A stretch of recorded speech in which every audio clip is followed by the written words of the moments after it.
students, today we'll start chapter number 3 coal and petroleum। अगर हम बात करेंगे केमिस्ट्री की दृष्टि से तो केमिस्ट्री का ये थर्ड चैप्टर है, बट अगर हम बात करेंगे एनसीईआरटी की दृष्टि से, सीबीएसई की दृष्टि से, तो वहाँ पर चैप्टर नंबर 5 है कोल एंड पेट्रोलियम। तो आज हम डिस्कस करने वाले हैं इसका फर्स्ट पार्ट। फर्स्ट लेक्चर में हम डिस्कस करेंगे introduction of coal and petroleum. तो चलो सीखते हैं कुछ नया।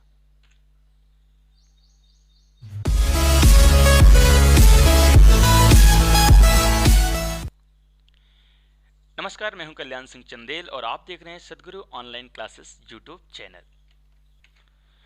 आज के इस वीडियो लेक्चर में हम बात करेंगे introduction of coal and petroleum. ठीक है, तो चलिए शुरू करते हैं।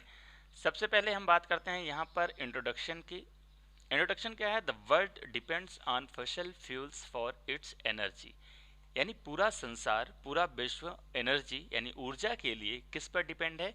फॉसिल फ्यूल्स के लिए। फॉसिल फ्यूल्स को हिंदी में हम बोलते हैं जीवाश्म ईंधन, यानी ऐसा फ्यूल जो कि जीवों से बनाया जाता है, जीवों से बनता है। अब कैसे बनता है, क्या प्रोसेस होता है, वो हम आगे लेक्चर में कवर करेंगे। तो पहला पॉइंट क्या हो गया कि पूरा संसार, the world depends on fossil fuels for its energy. पूरा संसार ऊर्जा के लिए, एनर्जी के लिए किस पर डिपेंड है? फॉसिल फ्यूल्स पर, यानी जीवाश्म ईंधन पर। सेकंड पॉइंट कहता है क्रूडेल ऑयल। क्रूडेल ऑयल मतलब होता है कच्चा तेल। कच्चा तेल जो होता है, एंड नेचुरल गैस, प्राकृतिक gas formed from the prehistoric matter of plants, animals and other life that was buried sometimes miles deep inside the earth and subjected to high temperature and high pressure over millions of years।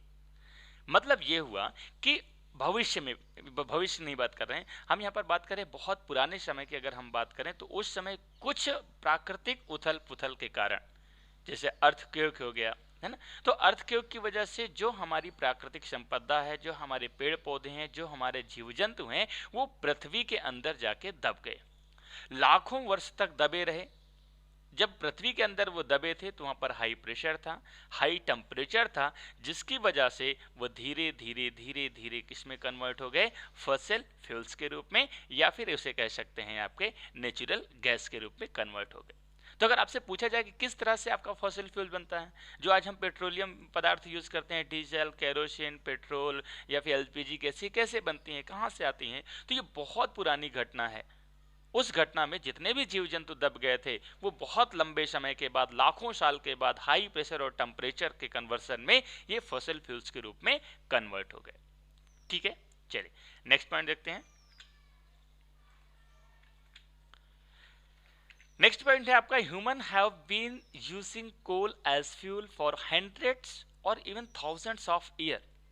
अगर हम बात करें कि ये जो fossil fuels हैं या फिर कोयल की बात करें, कोयले की बात करें, तो इनका यूज जो है आज नहीं बल्कि हजारों नहीं लाखों साल से लोग इसको ऊर्जा के रूप में, एनर्जी के रूप में यूज कर रहे हैं। And coal steam engines in train long before the liquid fuel powered engines for today's car where its use.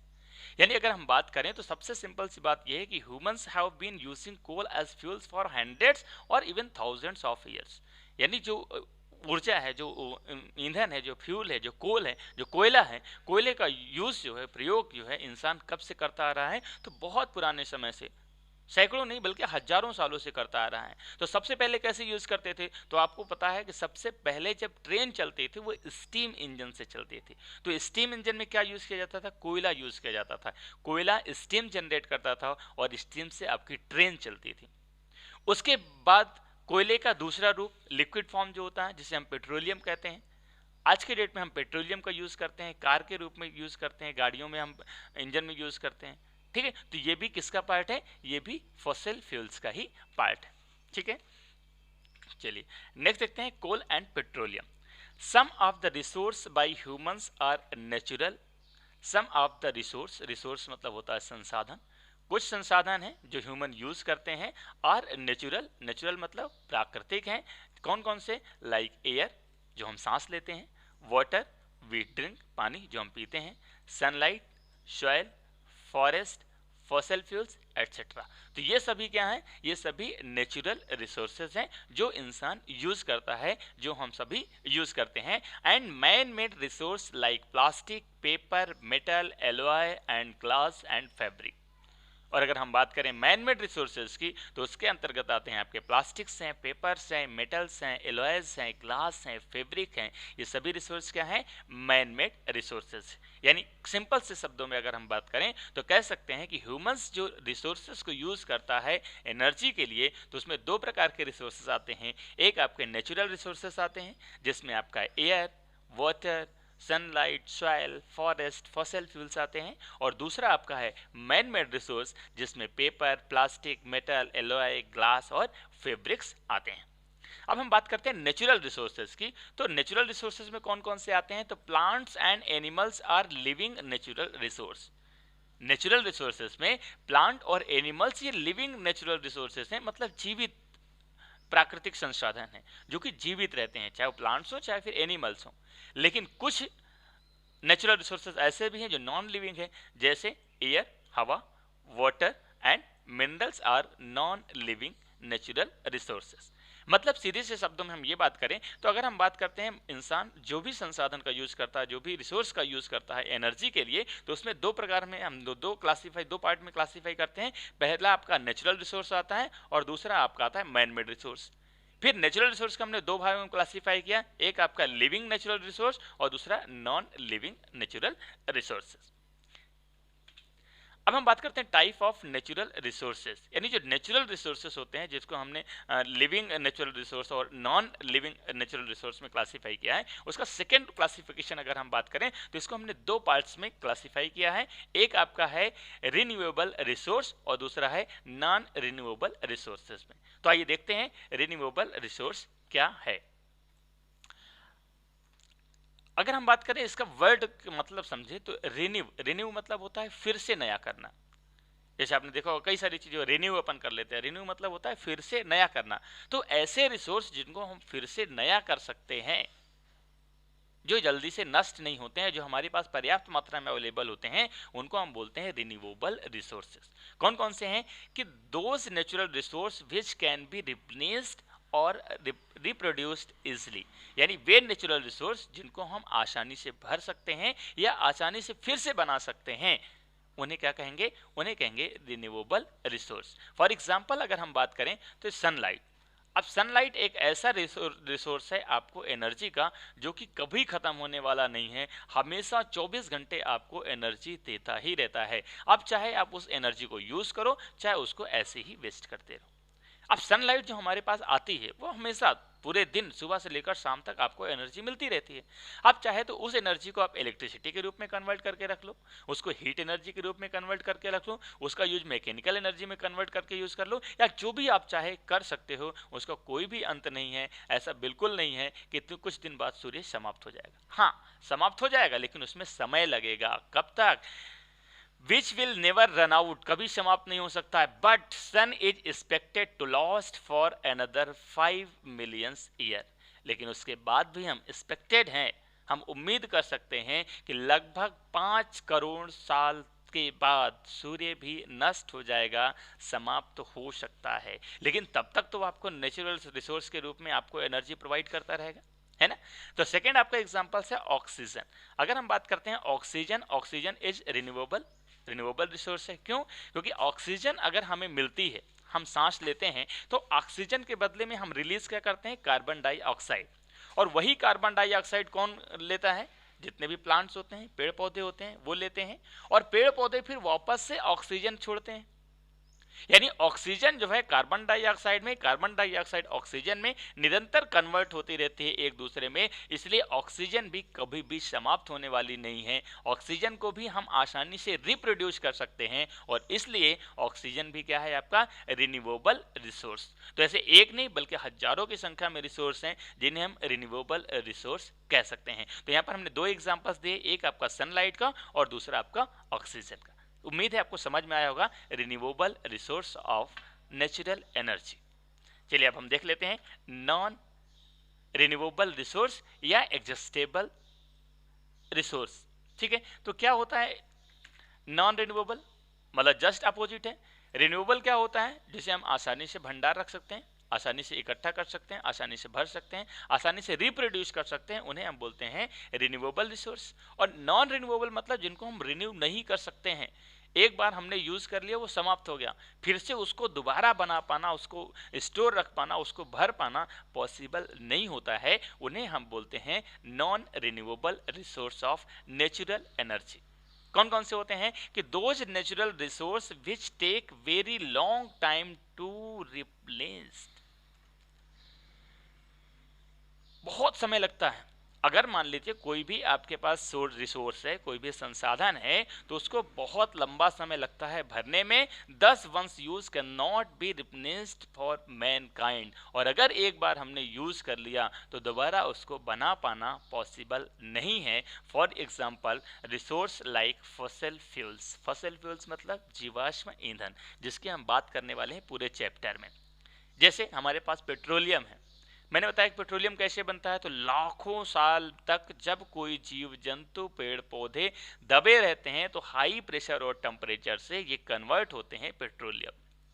अब पेट्रोलियम का रिसोर्स हमारे पास लिमिटेड है। कुछ समय के बाद पेट्रोलियम जैसे जैसे हम यूज करते जाएंगे तो समाप्त हो जाएगा, और जिस दिन समाप्त हो जाएगा उस दिन क्या पेट्रोलियम को दोबारा प्राप्त कर पाना, दोबारा बना पाना पॉसिबल है क्या? नहीं पॉसिबल है। इसलिए इसे हम बोलते हैं non renewable resource of natural energy.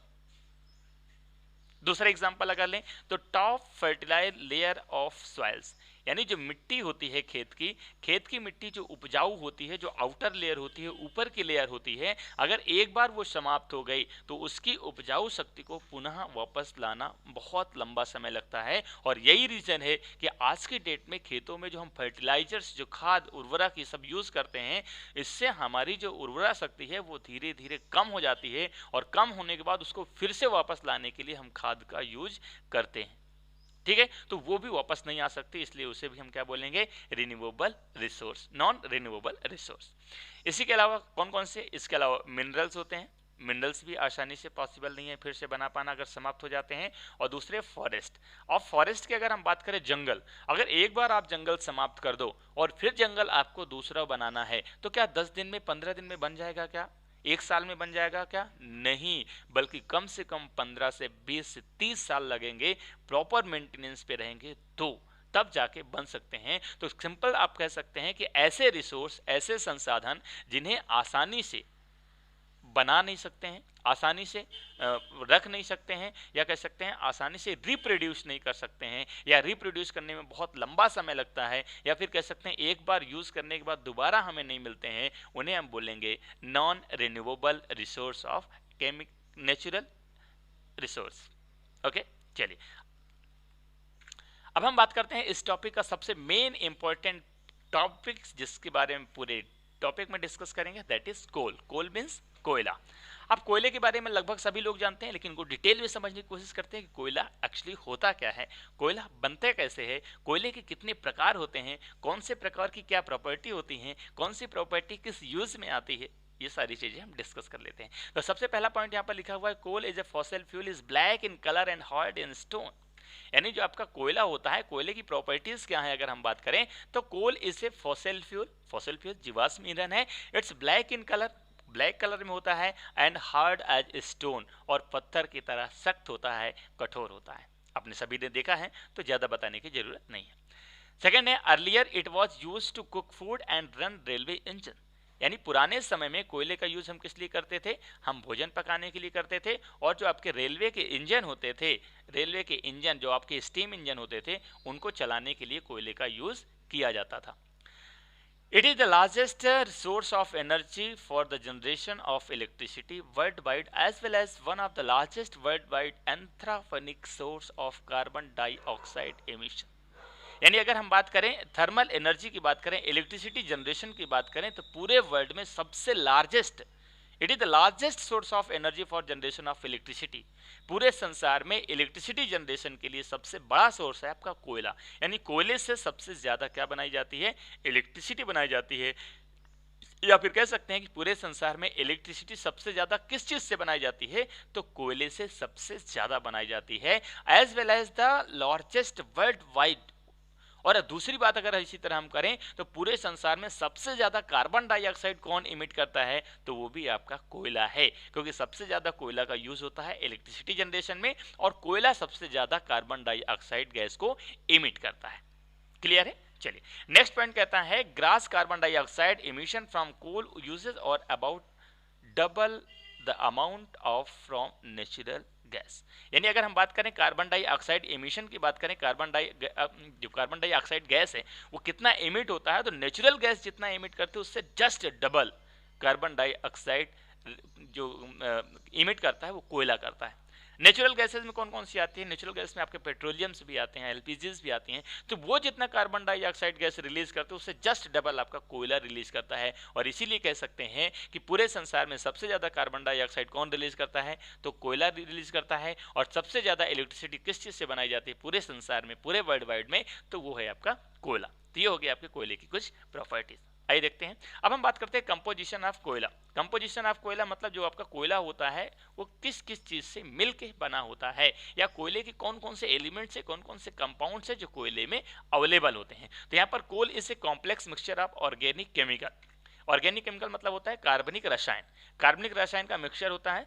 उसमें कई सारे सब्सटेंस अवेलेबल होते हैं, जैसे उसमें कौन कौन से होते हैं, उसमें आपका कार्बन अवेलेबल होता है जिसका सिंबल C होता है, हाइड्रोजन अवेलेबल होता है जिसका सिंबल H होता है, ऑक्सीजन अवेलेबल होता है जिसका सिंबल O होता है। इन chemical combination together with smaller amount of nitrogen और सल्फर। और इनके अलावा अगर हम बात करें थोड़ी थोड़ी मात्रा में नाइट्रोजन गैस अवेलेबल होती है और साथ में यहाँ पर सल्फर गैस अवेलेबल होती है।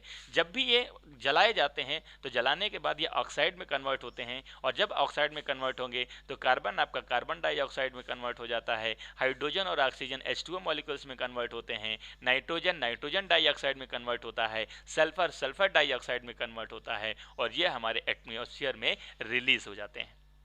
ठीक है, चलिए ये हो गया आपका कंपोजिशन ऑफ कोल, मतलब कोल किन किन चीजों से मिलकर बना है। अब हम बात करते हैं डिपॉजिट। डिपॉजिट मतलब होता है जमा, भंडार। जैसे आप देखते हैं ना कि अपन बैंक में जाते हैं तो बैंक में हम अमाउंट को क्या करते हैं, डिपॉजिट करते हैं। तो अमाउंट को डिपॉजिट करने का मतलब ये होता है कि जो कोयला है उसका भंडार हमारे पास कितना है।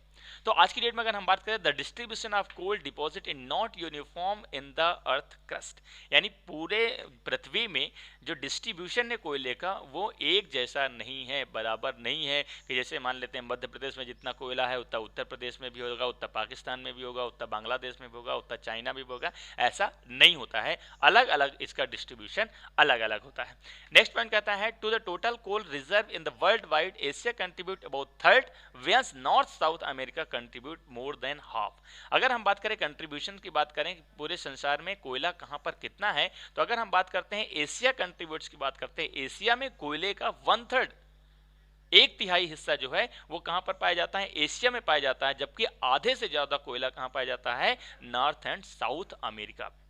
ठीक है, तो नॉर्थ और साउथ अमेरिका में आधे से ज्यादा, कह सकते हैं 50% से ज्यादा कोयला वहां पाया जाता है। और अगर हम बात करें एशिया में, तो एशिया में लगभग 1/3, 1/3 जो है कोयला एशिया में पाया जाता है। और इसके अलावा जो बचता है वो पूरे संसार में छोटी छोटी जगहों पर कहीं कहीं पर पाया जाता है। इसके बाद लास्ट पॉइंट कहता है, इंडिया है the large deposit of coal about 80 million tons of coal deposit. यानी अगर हम बात करें पूरे एशिया की बात करें तो एशिया में जो इंडिया है, इंडिया में सबसे ज्यादा भंडार है किसका, कोयले का। लगभग कितना है, 80 मिलियन टन, लगभग 80 लाख टन कोयला हमारे इंडिया में जो है डिपॉजिट है, मतलब भंडार है।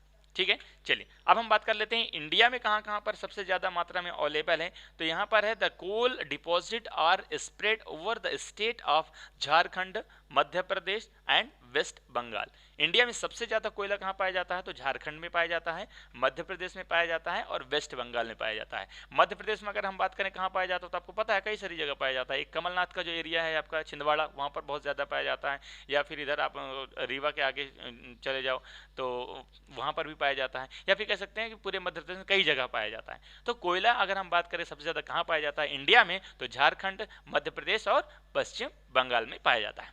नेक्स्ट पॉइंट कहता है the electricity found by using coal is known as thermal electricity. यानी यहाँ पर सबसे इंपॉर्टेंट पॉइंट आता है, अगर आपसे कभी पूछा जाए थर्मल इलेक्ट्रिसिटी क्या होती है, तो the electricity found by using coal is known as thermal electricity या थर्मल एनर्जी। ठीक है, and about 50% of the electricity is the United States is generated from coal. और यहाँ पर एक पॉइंट और आपके सामने आ जाता है कि जो आपका यूनाइटेड स्टेट है, यूनाइटेड स्टेट लगभग 50% बिजली अपनी किससे बनाता है, कोयले से बनाता है। तो ये हो गई आपके कोयले की इंपॉर्टेंस, कोयले के भंडार, कोयले के डिपॉजिट। अब हम बात करते हैं different type on their uses of कोयला। मैंने बताया था कि हम यहाँ पर सीखेंगे कितने प्रकार के कोयले होते हैं, उनकी प्रॉपर्टीज क्या होती हैं, या फिर उनके यूजेस कहाँ कहाँ पर किए जाते हैं। तो इस चैप्टर में हम पढ़ने वाले हैं 4 टाइप के कोयले, 4 प्रकार के कोयले हम पढ़ेंगे, उनकी प्रॉपर्टीज पढ़ेंगे। तो यहाँ पर सबसे पहले हमने कोयले को 2 भागों में डिवाइड किया है। फर्स्ट आपका है लो रैंक कोल। लो रैंक मतलब निम्न श्रेणी के जो कोल होते हैं, कोयले होते हैं, उनको हम बोलते हैं लो रैंक कोल्स। तो उसमें सबसे पहला आपका आता है लिग्नाइट। लिग्नाइट आपका सबसे पहला प्रकार का कोयला है। तो lignite is the youngest form of coal. Youngest मतलब कह सकते हैं सबसे छोटा रूप है कोयले का। And it is soft and ranges in colour from black to shadow brown. और इसका कलर अगर हम बात करें तो ब्लैक से ब्राउन, कह सकते हैं ब्लैक और ब्राउन के बीच में जो मिक्सअप होता है उस कलर में आपका कोयला पाया जाता है। और इसीलिए as a result it's sometime called brown कोयला, और इसीलिए हम इसको भूरा कोयला कहते हैं, ब्राउन कोल कहते हैं। And lignite is mainly used for power generation and accounts to 17% of the world coal reserve. और इसका यूज कहाँ करते हैं, इसका प्रयोग हम करते हैं पावर जनरेशन में, यानी इलेक्ट्रिसिटी जनरेट करने में इसका यूज करते हैं। और अगर हम बात करें कितना अवेलेबल है पूरे संसार में, तो पूरे संसार में जितना भी कोयला अवेलेबल है उसमें से लगभग 17% आपका कौन से प्रकार का कोयला है, लिग्नाइट का। तो लिग्नाइट आपका कितना है, 17%। पूरे संसार में 17% का है लिग्नाइट है। क्लियर है। चलिए अब देखते हैं सेकंड टाइप। सेकंड टाइप है आपका बिटुमिनस कोल, सब बिटुमिनस कोल, सॉरी, जो सेकंड टाइप है वो है आपका सब बिटुमिनस कोल। अब सब बिटुमिनस कोल बनता कैसे है, तो आफ्टर मिलियंस ऑफ ईयर्स, यानी लाखों साल के बाद, continued pressure and temperature convert lignite into sub bituminous coal. यानी जो लिग्नाइट प्रकार का जो कोयला है, लिग्नाइट है, वो लाखों साल बाद जब हाई टेम्परेचर और प्रेशर में रहता है तो ये धीरे धीरे कन्वर्ट हो जाता है किसमें, सब बिटुमिनस कोल के रूप में। And it's burn more cleanly than other types of coal due to its low sulphur contents. और सभी कोयलों में से सबसे अच्छा ये जलता है, क्यों, क्योंकि इसमें सल्फर की भी मात्रा थोड़ी सी अवेलेबल होती है। And sub bituminous coal has application in power generation and also in industrial process. और इसका प्रयोग भी कहाँ करते हैं, तो इसके एप्लीकेशन है, एक आपका पावर जनरेशन में इसका यूज करते हैं और दूसरा और भी इंडस्ट्रियल प्रोसेस में इनका यूज किया जाता है। And this type of coal make 30% of world wide coal. और अगर हम बात करें इस प्रकार का कोयला कितना है पूरे संसार में, तो पूरे संसार में जितना भी कोयला अवेलेबल है उसका 30% कौन सा कोयला है, सब बिटुमिनस कोल। और 17% कौन सा है आपका लिग्नाइट। लिग्नाइट धीरे धीरे किस में कन्वर्ट हो जाता है, तो सब बिटुमिनस कोल में। सब बिटुमिनस कोल जलने में ज़्यादा अच्छा होता है, क्यों, क्योंकि उसमें सल्फर का कुछ कंटेंट्स अवेलेबल होता है। और इसका प्रयोग हम कहाँ करते हैं, तो पावर जनरेशन में करते हैं और कुछ इंडस्ट्रियल प्रोसेसेस में भी यूज किया जाता है। और पूरे संसार में जितना कोयला है उसका लगभग 30%, 30% जो है इस प्रकार का कोयला पाया जाता है। अब देख लेते हैं नेक्स्ट हमने बताया था कि हमने 2 भाग में डिवाइड किया था। दूसरा प्रकार का जो आपका कोयला है उसे हम कहते हैं हार्ड कोल, या फिर कह सकते हैं कि बहुत कठोर कोयला। कठोर मतलब हार्ड जो कोयला होता है, जो स्टोन टाइप का कोयला होता है, उस प्रकार का होता है। तो उसमें 2 प्रकार के कोयले आते हैं इस कैटेगरी में। एक आपका आता है बिटुमिनस कोल और दूसरा आता है एंथ्रासाइट। तो बिटुमिनस कोल क्या होता है, bituminous coal is harder and blacker than lignite and sub bituminous coal. यानी इस प्रकार का जो कोयला होता है यह हार्डर होता है, मतलब ज़्यादा कठोर होता है, और ब्लैकर मतलब ज़्यादा काला होता है। किसकी अपेक्षा, लिग्नाइट और सब बिटुमिनस कोल की अपेक्षा ज़्यादा काला भी होता है और ज़्यादा हार्ड भी होता है। And can be divided into 2 types. और इनको भी हम 2 टाइप्स में डिवाइड कर सकते हैं। कौन कौन से, तो एक आपका है थर्मल और दूसरा है आपका मेटलर्जिकल।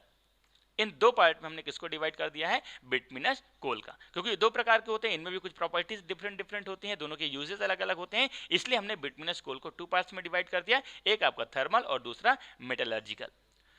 अब अगर आप बात करें कि पूरे संसार में इन दोनों को मिलाकर कितना है, तो लगभग together they make up to 52%, लगभग 52%, 52% जो है पूरे संसार में जितना कोयला है उसका 52% कौन से प्रकार का कोयला है, बिटमिनस कोल्स है। अब the world coals reserve and thermal coal is mostly use for power generation. तो यहाँ पर जैसे हमने दो भाग में डिवाइड किया, एक थर्मल और दूसरा मेटलर्जिकल। तो थर्मल जो होता है प्रकार का जो कोयला होता है उसका यूज हम पावर जनरेशन में करते हैं, सीमेंट मैन्युफैक्चरिंग में करते हैं, और जो दूसरे प्रकार का आपका जो मेटलर्जिकल कोल है उसका यूज हम कहाँ करते हैं, manufacturing of iron and steel, यानी स्टील और आयरन के मैन्युफैक्चरिंग में किया जाता है। तो ये दोनों कोयले एक ही प्रकार के होते हैं, एक ही कैटेगरी में रखे जाते हैं। सबसे पहला यहाँ कैटेगरी है हार्ड कोल, हार्ड कोल की कैटेगरी में रखते हैं क्योंकि ये बहुत ज़्यादा हार्डर होता है। दूसरा हमने बिटुमिनस कोल को दो भाग में डिवाइड कर दिया, एक थर्मल और दूसरा मेटलर्जिकल। थर्मल और मेटलर्जिकल इन दोनों प्रकार के कोयले का लगभग 52% अवेलेबल है पूरे वर्ल्ड वाइड में, और इन दोनों का अलग अलग यूज़ है। थर्मल का यूज़ है थर्मल जनरेशन में या फिर पावर जनरेशन में किया जाता है, या फिर सीमेंट की जो मैन्युफैक्चरिंग होती है वहाँ पर यूज़ किया जाता है। जबकि जो आपका मेटलर्जिकल प्रकार का जो आपका कोयला होता है उसका प्रयोग हम स्टील और आयरन बनाने के लिए करते हैं। अब हम बात करते हैं सबसे लास्ट प्रकार का जो कोयला है हमारे पास, जिसे हम कहते हैं एंथ्रासाइट। अब एंथ्रासाइट का जो प्रकार का जो कोयला है उसकी प्रॉपर्टीज भी अलग अलग हैं, उनको भी हम अलग अलग तरीके से यूज कर सकते हैं। तो anthracite is the most mature coal and thus has the highest carbon contents of any type of coal, यानी सबसे अच्छा मेच्योर कह सकते हैं, सबसे अच्छा सबसे मेच्योर जो कोयला होता है वो एंथ्रासाइट होता है। क्यों? क्योंकि इसमें हाईएस्ट कार्बन कंटेंट्स अवेलेबल होते हैं। सबसे ज़्यादा कार्बन किस में अवेलेबल होता है, एंथ्रासाइट में अवेलेबल होता है। And it is frequently used for home heating, और इसका यूज़ हम कहाँ करते हैं, तो इसका यूज़ हम करते हैं होम हीटिंग में, घर में गर्मी के लिए करते हैं। Accordingly about 1% of the world 1%। अभी आपने देखा जो आपका लिग्नाइट था 17% था, सब बिटुमिनस कोल था वो आपका 30% था, फिर इसके बाद बिटुमिनस कोल था 52% था। लेकिन एंथ्रासाइट जो कि सबसे अच्छे प्रकार का जो कोयला होता है वो लगभग पूरे संसार में 1% अवेलेबल है। Of the world total coal reserve represent a very small portion of the overall market, and anthracite coal can be used as a smokeless fuel in domestic and industrial context.